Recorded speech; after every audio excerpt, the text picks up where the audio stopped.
안녕하십니까, 이충재입니다. 사이너머가 가을 개편으로 새롭게 단장을 했습니다. 그리고 여러분 찾아뵙게 돼서 반갑습니다.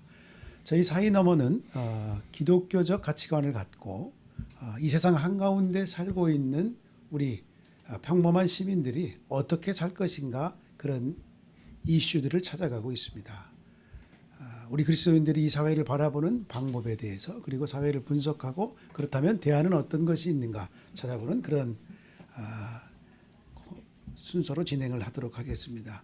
다양한 사회 이슈 그리고 소식들을 통해 대담 토론하는 사이너먼을 많이 기대해 주시고요. 오늘 역시 시즌2에서도 정지강 목사님께서 함께 수고해 주시겠습니다. 정 목사님 안녕하세요. 예, 안녕하세요.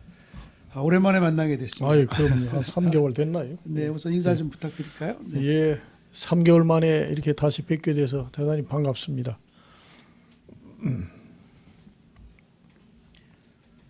네, 인사를 너무 짧게 해주셔서 감사합니다.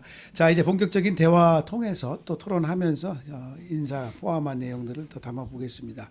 자, 본격적인 대화 나누는 시간 갖겠는데요. 지난주였죠. 전 세계에 시선이 쏠렸던 미국 제49대 대통령 선거가 있었습니다. 일부 예상하기도 한 것처럼 조 바이든 후보가 당선됐습니다. 정 목사님, 우선 미국 대선 총평 한 말씀 부탁드릴까요? 예. 대선이 끝난 지가 이제 한 2주 이렇게 넘었지요. 그런데도 아직 그 당선자가 확정이 되질 않고 또 승복도 하지 않고 여전히 트럼프가 이렇게 뭐 우리말로 얘기하면 목리를 부린다고 할까요? 그래서 당분간은 좀 혼란스러운 상태가 계속 될 것 같습니다. 사실 저는 이 애초에 이 트럼프가 이렇게 출연할 때부터 사실은 이제 소위 말하는 미국식 민주주의 또 미국식 자본주의, 이게 종말을 예고하는 조짐이다. 저는 사실 그렇게 그 생각을 해왔습니다. 물론 이에 대한 뭐 자세한 그 진단은 차치하고라도 저는 제가 이제 목사라서 그런지 사실 그동안 미국은 축복의 땅, 뭐 그렇게 얘기하지 않습니까? 네. 사실은 뭐 미국을 다녀본 사람들은 그 엄청난 그 자원, 또 광활한 그 대지, 이게 다 하나님께서 사실은 주신 거거든요. 그렇다면 이렇게 선물로 받은 이 좋은 자원과 이 부, 이것을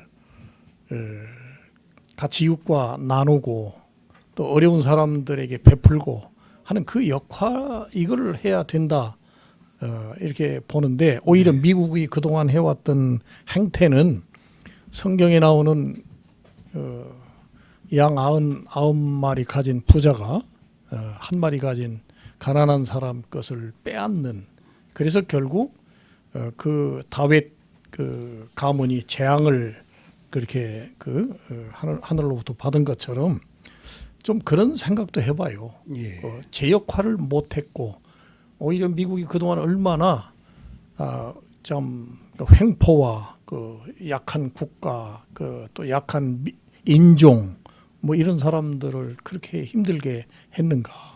이제 그것이 결국 미국이 내부로부터 이렇게 스스로 붕괴하는 그 조짐을 이번 대선 이후에 여러 가지 상황이 보여주고 있는 거다. 뭐 극단적인 좀 해석인지는 몰라도 네. 저는 뭐 그렇게 생각합니다. 네, 저도 지난 대선 결과 발표 이후에 트럼프 대통령이 지나치게 좀 대응하는 것 아니냐, 미국이 이 정도밖에 되지 않느냐, 이런 이야기들을 많이 들었고요. 또 예. 지난 코비드19 방역 대응 의료 체계에 있어서 미국에 대한 환상을 이제 깨야 된다, 이런 얘기들을 많이 했고 또 들었습니다. 자, 그렇다면 우리가 미국 대선에 이토록 관심 갖는 이유가 어디에 있을까요?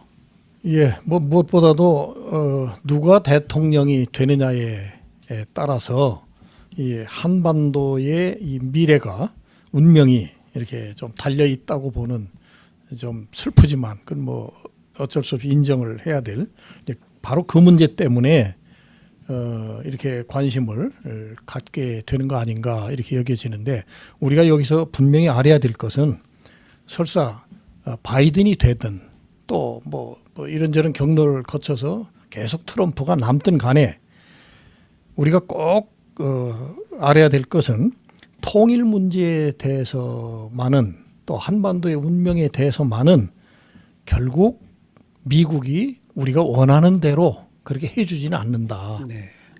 여전히 누가 되든 미국은 미국의 자국 이익에 우선해서 그렇게 갈 것이다 하는 이런 점을 우리가 다시 한번 좀 새겨야 될 것 같고요. 네. 두 번째는 그렇기 때문에 나는 지금 이 시기 아직 정하지 못하고 좀 미안한 얘기지만 미국이 좀 이렇게 어수선한 시기에 정말 우리가 그동안 밀어놨던 우리 남북 간의 여러 가지 그 문제, 묻고 이런 거를 트는 그런 계기로 적극적으로 활용을 해야 된다 이렇게 생각을 합니다.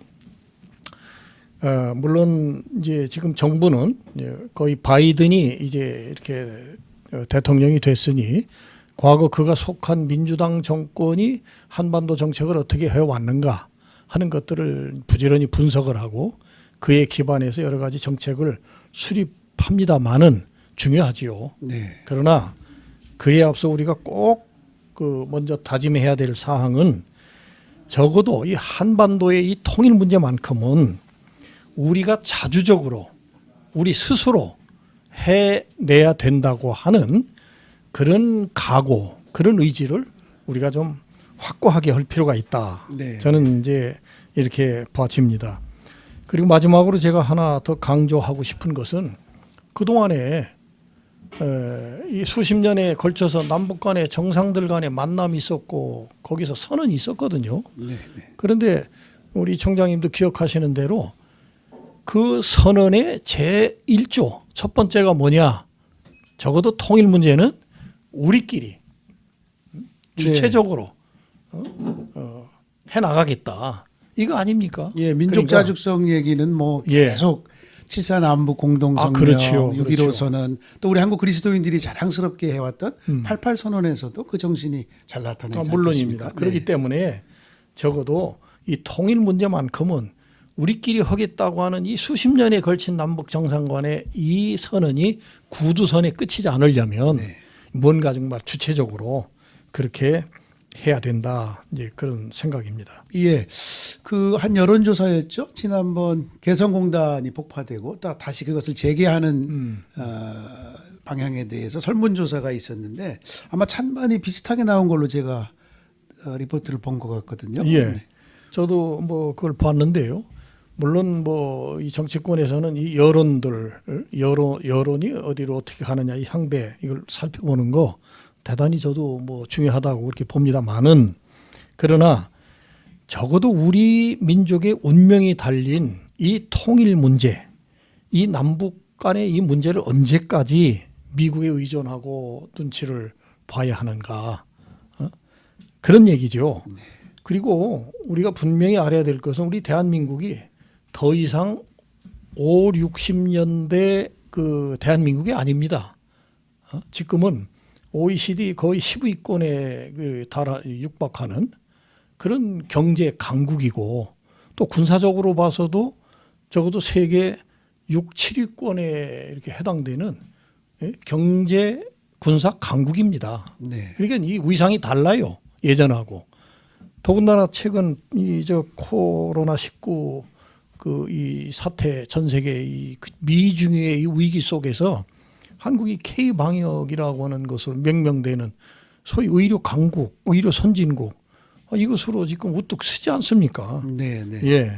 그러나 이제 한국 전쟁을 경험했던 그 우리 민족이 지난 분단 75년 동안 우리 사회가 고질적으로 갖고 있는 뭐 아픔이랄까요, 병폐랄까요. 이게 마치 미국이 있어야만 우리가 방위가 지켜질 것 같은 이제 그런 발상들이 계속 우리 사회를 지배해 왔는데 지금 목사님 말씀대로라면 뭘 어떻게 하면 되겠습니까? 예, 뭘 어떻게 하느냐 하는 거에 앞서서 제가 한 가지 좀 사례를 좀 말씀을 드리죠. 이 필리핀의 사례인데요. 네. 1992년 필리핀에서 미군이 철수했습니다. 그런데 그 이후에 미국은 계속해서 필리핀의 이 좀 군대의 주둔 이 문제를 계속 고심을 해왔어요. 네, 왜냐하면 네, 그렇죠. 그건 다 기억하고 바로 있습니다. 그 대중국 그 감시 아주 눈이거든요. 그래서 결국 지난 2014년에 필리핀과 방위 협약 확대 협정이라고 하는 것을 이렇게 맺습니다. 물론 필리핀도 그 실제로 중국하고 그 국경 문제 그런 것들이 현실적으로 지금 있고 위협이 있고 또 대내적으로는 그 소위 그 IS 그 이슬람 무장 세력의 그런 또 위협도 있고 그렇기 때문에 미국의 군사력 그것이 좀 필요하거든요. 네.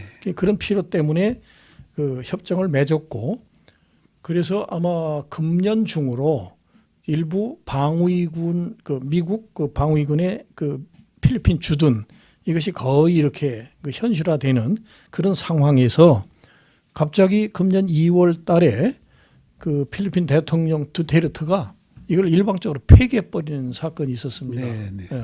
이유는 뭐냐면 그 경찰국장 자기가 이제 신복으로 뒀던 신임했던 이 경찰국장이 아마 미국 방문을 좀 하려고 비자를 냈던가 봐요. 네. 근데 미국에서는 이 경찰국장이 소위 그 인권 침해의 상당히 원흉이다 해가지고 아마 그 비자 발급을 거부했던 모양입니다.